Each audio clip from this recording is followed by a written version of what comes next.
नमस्ते दोस्तों, mind Galaxy YouTube channel में आप सभी का स्वागत है। आज का हमारा विषय है ऑब्जेक्टिव्स ऑफ साइकोलॉजी।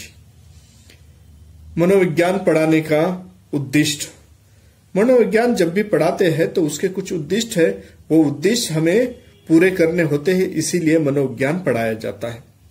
तो सबसे पहले मनोविज्ञान पढ़ाने का पहला उद्देश्य ऐसा है कि कोई ह्यूमन बीइंग है, इनका विकास या इनकी अवस्था, इनकी वैशिष्ट्य है या फिर उनकी आंतरिक प्रेरणा है, उसमें इंडिविजुअलिटी है, इंटेलेक्चुअल पावर है, अध्ययन प्रक्रिया का कोई प्रकार का स्वरूप या नेचर है और उनका होने वाला इफेक्ट।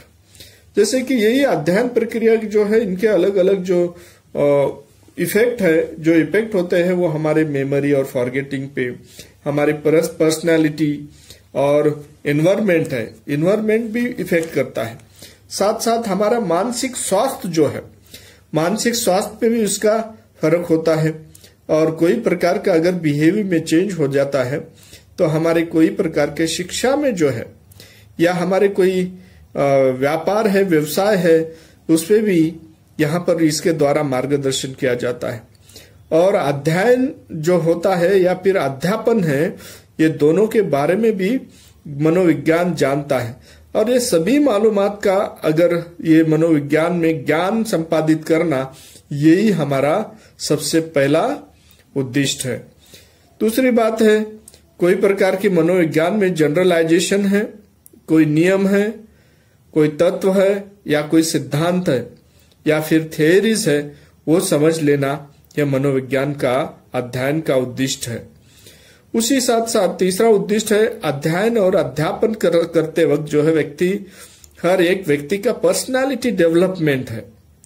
उनकी स्कूल की व्यवस्था कैसी है, शालेय व्यवस्थापन कैसा है, और ये समझने के लिए हमारे बच्चे समायोजन या एडजस्टमेंट और उनकी समस्या हल करने के लिए कहाँ तक वहां पर सक्सेस हो रहे हैं, और यही मनोविज्ञान यहाँ पर बताता है, समझाता है।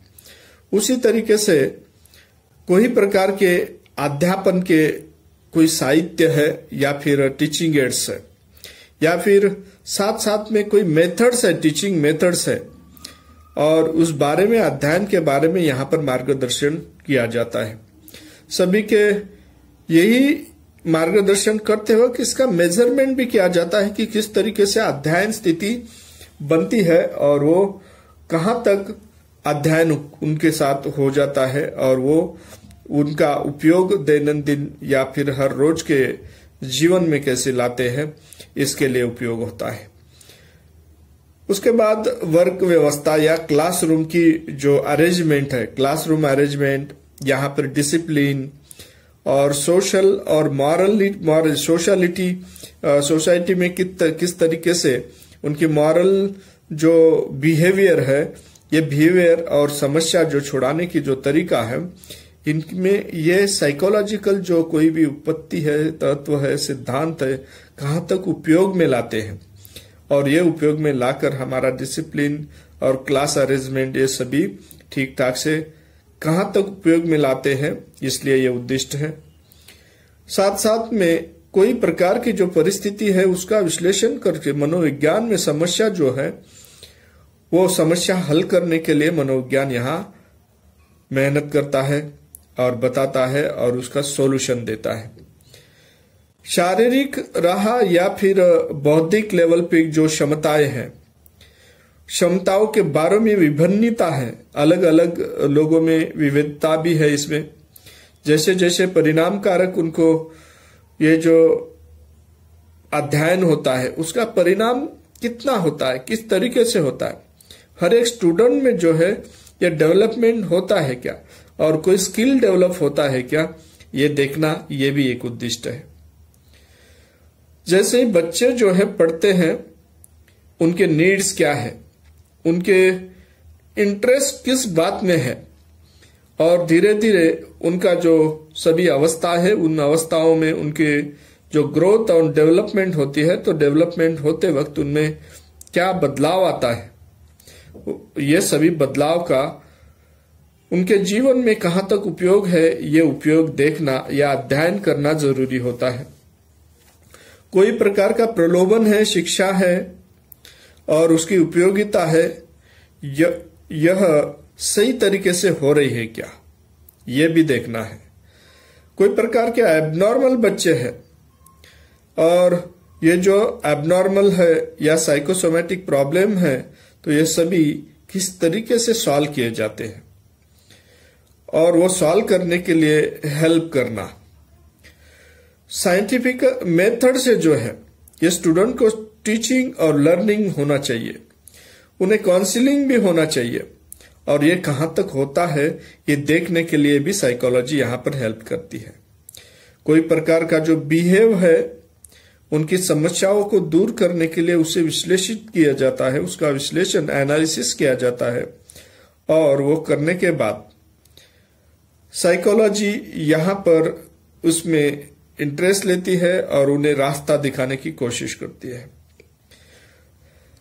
स्टूडेंट के जो बिहेवियर है उनके अंतर मन तक या सबकॉन्शियस माइंड तक जाके पहुंच जाते हैं और वहां पर कोई प्रकार की अगर प्रॉब्लम है तो खुद के आत्म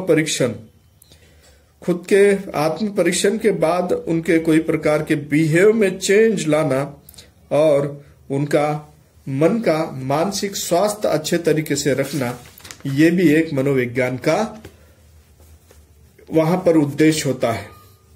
मनोविज्ञान के नियम है, सूत्र है, इस बारे में भी मालूमात होना, उसके अध्ययन और परिस्थिति में उनके सभी वैशिष्ट्य जो है, यह सभी बातें जो है एक प्रकार की सभी को अट्रैक्ट करती है और यह अट्रैक्ट करने के वजह से वो कहां तक उपयोग में लाए जाते हैं इसका और ये इम्प्लीमेंट कहां तक होता है ये देखना साइकोलॉजी का काम है।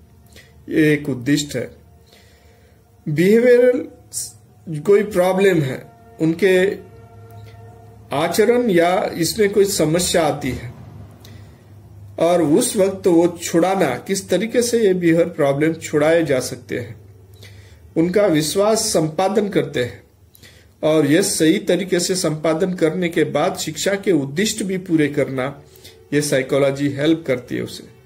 और यहाँ पर ही मनोविज्ञान का बहुत ही बढ़िया रोल है, बहुत बढ़िया भूमिका है, जिसके वजह से ही हमें सभी को ये लगता है कि साइकोलॉजी के वजह से हम बदलाव ला रहे हैं, चेंजेस ला रहे हैं और ये चेंजेस अच्छी तरीके से आ रहे हैं और इसी के वजह से जो साइकोलॉजी यहाँ पर सक्सेसफुली बच्चों को जो है अध्ययन करने में और टीचर को अध्यापन करने में, उनका ज्ञान बढ़ाने में यहाँ पर हेल्प करती है।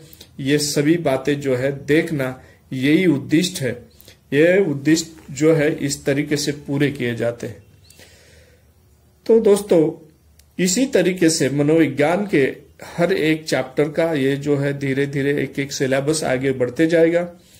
तो ये सभी समझने के लिए आप हमारे साथ माइंड गैलेक्सी यूट्यूब से जुड़े रहिए। नमस्ते।